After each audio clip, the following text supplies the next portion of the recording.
Here's what's coming up on The World Today. France to tighten rules on UK travellers amid Omicron surge. 5 children killed and 4 others injured in Australia bouncy castle tragedy. Plus, thousands flee as super typhoon Royal lashes southern Philippines.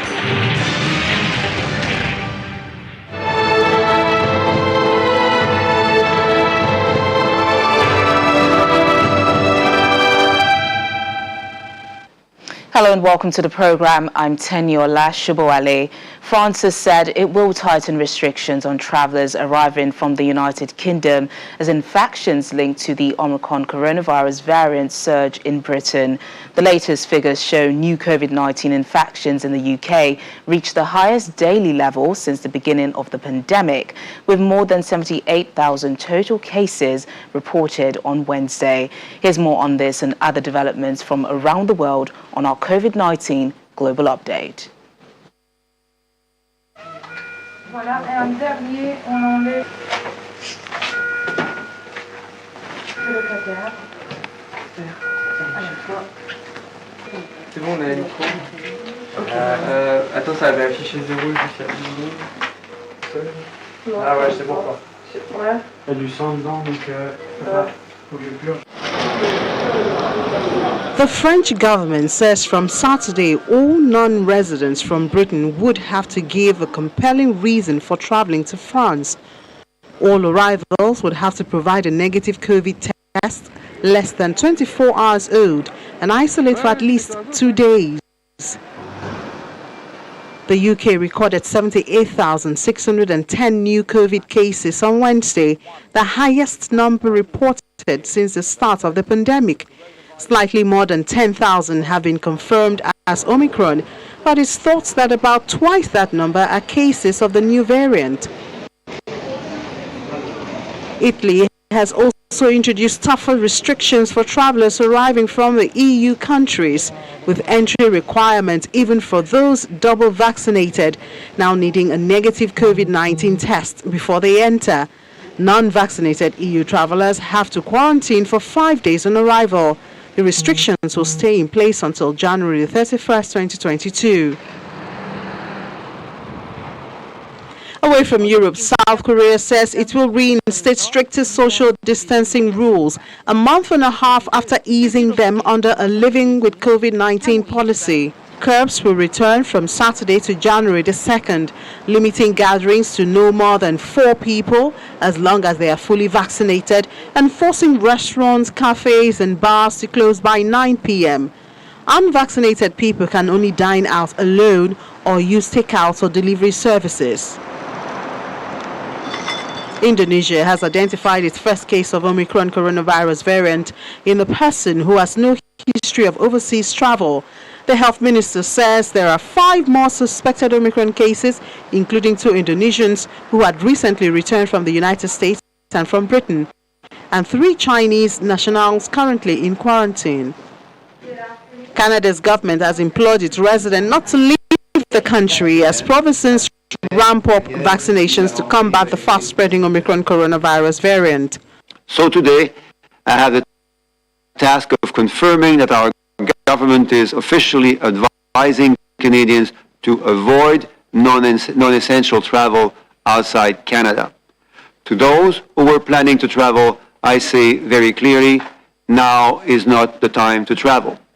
The rapid spread of the Omicron variant on a global scale makes us fear the worst for Canadians that may think of traveling. Traveling Canadians could contract the virus or get stranded abroad. Canada already has travel bans on 10 African countries because of concerns about the new variant. And finally, thousands have marched in New Zealand's capital, Wellington, to protest against COVID-19 vaccine mandate and lockdowns as the country reached the 90% fully vaccinated milestone. New Zealand's tough lockdown and vaccination drives have helped keep coronavirus infections and related deaths low. But it has also drawn criticism from some, calling for more freedoms and an end to mandatory vaccine requirements.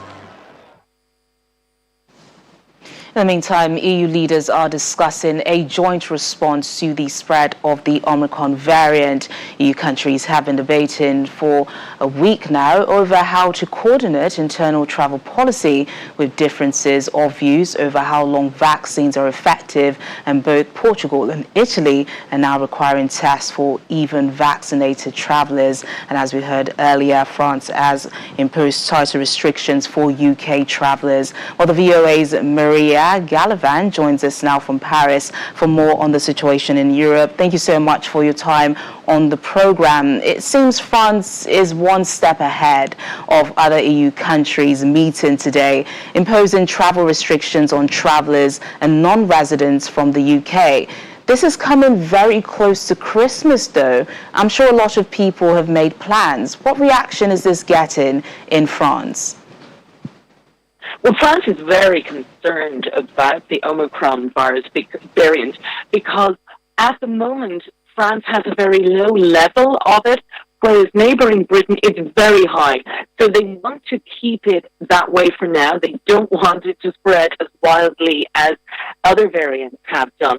The Christmas issue is very close to the heart, of course, of all the expats who will now not be able to come home to France for Christmas. But there's also the ski industry, because the ski season is just underway, and a lot of British holidaymakers come over to ski all through the Christmas season. There are some ski resorts which are almost entirely populated by British skiers during the holidays, and so they are very concerned. There are entire hotels that will just be shut down because of this ban. But let's not forget that last Christmas, the Alpha variant spread largely at first because expats and skiers from England came to France, and also expats Irish went home to Ireland, and they spread the Alpha variant so far that it took over. And there are concerns here that Omicron would just take over in France that quickly. We know it's coming, but we don't want it right now. And I mean, it is coming, but we also have to remember that other countries are also reporting cases of the Omicron variant, other countries in Europe. Are we likely to hear more restrictions for other countries in the region soon? Already France has similar restrictions against the southern African countries where it was first discovered. But today, European Union leaders have agreed that it's important, it's urgent and crucial to tackle the surge of infections across the continent. And part of that is pushing the booster shot, but also talking about what kind of restrictions are needed, because of course there usually has to be a coordinated approach. Denmark, which is an EU member, also has high figures of Omicron variant, and there are concerns, but for the moment the EU is not imposing restrictions on its own nationals. That may yet come. We did see that in the past, where France blocked certain other countries like Spain and Portugal and Italy when it was very high there. For the moment, though, the EU is working together and is very much looking at the situation. And at the moment, the nearest neighbour with very high Omicron levels is Britain. Okay, and just paint us a picture of the COVID situation in the country. We're hearing reports that hospitals in the east are overwhelmed. There has been a huge surge in new infections in France over the last few weeks. So far, it's still mostly the Delta variant, but hospitalizations are now up. Deaths are going up slowly, and the French are saying it's very much because the vaccine campaign has been successful that there haven't been more deaths. But hospitalizations in the east mean that there are some hospitals are just overflowing and don't have any more beds. And there are fears that there will be more transfers of patients to less overwhelmed hospitals if the numbers keep rising.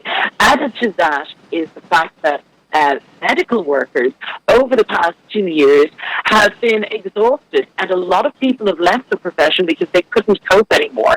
They've been working extra long hours, and in fact the working hours of most the medical staff in hospitals and in pharmacies and GPs involved in vaccine booster campaigns have all been increased again.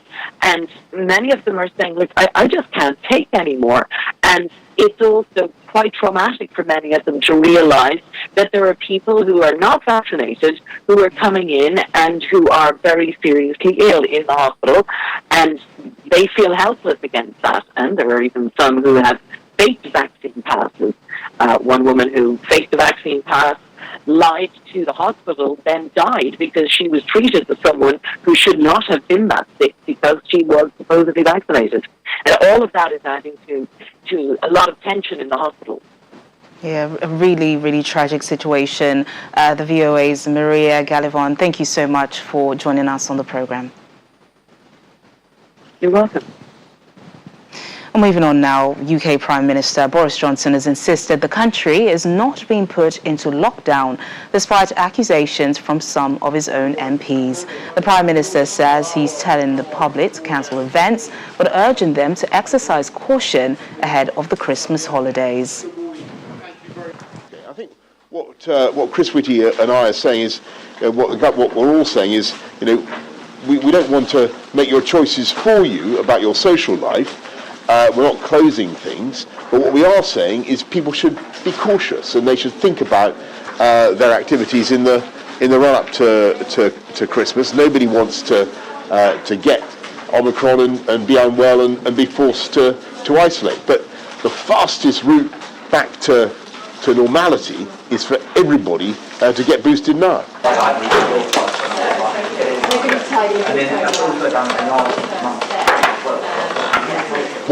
Because what we're saying is, this is very different from last year, because what we have is the additional protection of the vaccines and the ability to test. I'll do whatever I have to protect the public, and that's always been clear. But we think that we're in a very different position. If you talk to our scientists and our advisors, we're in a very different position as a result of the vaccination program from where we were last year. And what we're saying to people is, there's a lot of Omicron around. Be careful. Exercise caution if you want to avoid isolation, getting unwell over Christmas. Implement Plan B, but get boosted now as the fastest route back to normality, because Yes.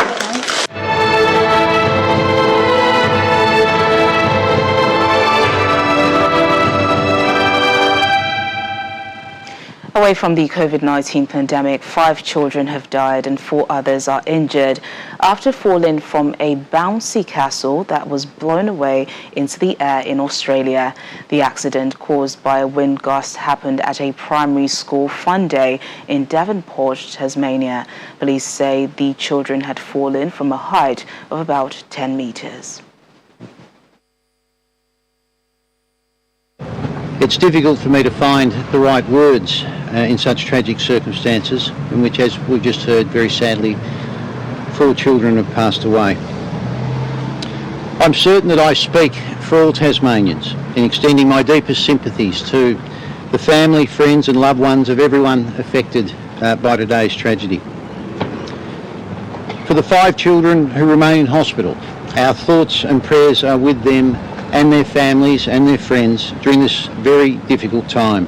When these children were meant to be celebrating their last day of primary school, instead we're all mourning their loss. Our hearts are breaking for the families and the loved ones, schoolmates, teachers of these young people who were taken too soon.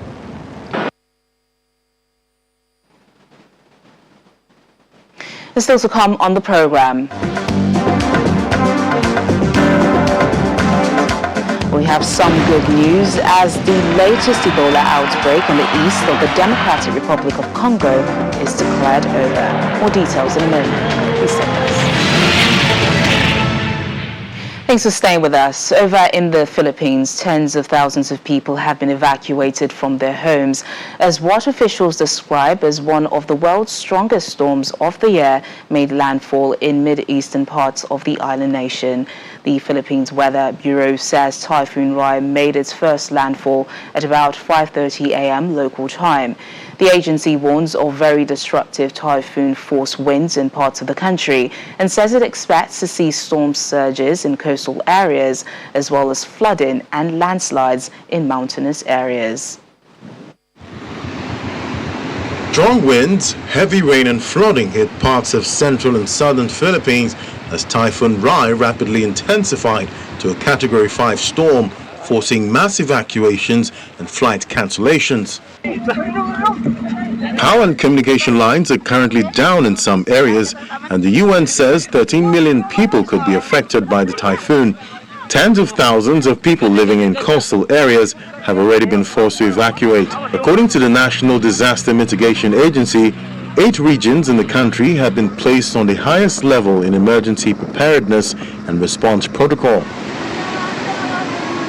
Rai, the 15th typhoon to enter Philippine territory this year, hit the holiday island of Siargao, packing maximum sustained winds of up to 195 kilometers per hour. The International Federation of Red Cross and Red Crescent Societies describes the typhoon one of the world's strongest storms of 2021 and says it is threatening millions of people with destructive winds and flash floods. The Philippines is regularly hit by more than a dozen deadly typhoons every year. In October, at least 11 people were killed and 7 others went missing when Typhoon Kompasu hit the northern and western parts of the country.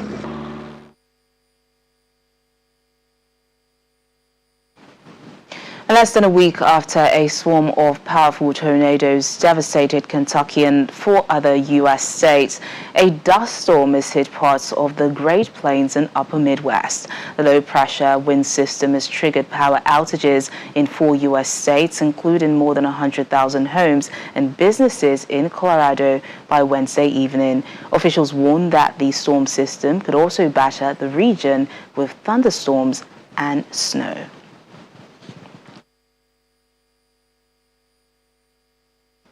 The European Union must unite and agree on new economic sanctions on Russia. That warning sent to Moscow at an EU summit in Brussels are some of the most direct in recent weeks as the United States and its NATO allies seek to deter any possible Russian attack on Ukraine.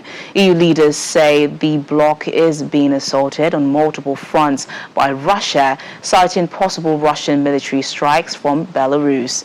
Ukraine is currently the main flashpoint between Russia and the West. The United States says Russia has amassed more than 100,000 troops on Ukraine's borders, possibly in preparation for an invasion. Moscow says its actions are purely defensive. Regarding Russia, the main point here is to act as a deterrent, because what we would want to avoid at all cost is a heightened military situation in Ukraine. And this is potentially best obtained right now with very clear, painful economic sanctions on Russia if they were to escalate further. Now Putin is trying to use Nord Stream as a sort of blackmail against the European Union, stating falsely that if we want more gas in Europe, we have to open up the Nord Stream 2. This is false because there already is existing gas infrastructure to supply Europe with all the gas that we need via Ukraine. So it's a political choice why Putin does not want to use the Ukrainian route. This is in order to hurt the Ukrainian government. Surely, Nord Stream will be mentioned during the first debate regarding the energy situation in Europe. When we will discuss also so-called strategic autonomy, and energy sector is very important part of so-called strategic autonomy, and also then when we will discuss the relations with Russia. Maybe we'll get some additional information what's the final decision or what would be the final destination of the Nord Stream 2. But yesterday this was not the main topic. Speaking at the same EU summit, the president of Lithuania says it's critical that the EU does everything possible to prevent a possible Russian invasion of Ukraine. I would like to stress the importance of security issue. Unfortunately, we see the concentration, reinforcement of Russian military forces along Ukrainian border. And probably we face most dangerous situation in last 30 years. I am talking not only about Ukraine, but I am talking about eastern flank of NATO, about Baltic region. And I think we have to do everything what is in our hands in order to prevent the worst scenario, which unfortunately we cannot exclude. This scenario is possible military intervention into the territory of Ukraine. I think we have enough tools in order to stop Russia from its aggressive behavior. First of all, we have to talk about sectorial and also economic sanctions, which are possible. Another very important factor in this complicated environment is full integration of Belarus into the military system of Russia. It allows Russia to use the territory of Belarus as possible platform to attack neighboring countries, and it limits our time to react to these possible events. So I think that NATO has to amend the plans, defense strategies, taking into account what is happening there. And finally, we end on a good note as the Ebola outbreak that emerged in the Democratic Republic of Congo's east more than 2 months ago, infecting 11 people and killing 6, has been declared over. The DRC had announced its 13th outbreak of Ebola on October the 8th in Beni in North Kivu province, prompting fears of a repeat of a 2018 to 2020 epidemic that killed nearly 2,300 people in the same region, the second highest toll recorded in the disease's history. Well, today, the country's health authorities declared the end of the latest outbreak, that's the second in 2021, after no new cases were recorded since October the 30th.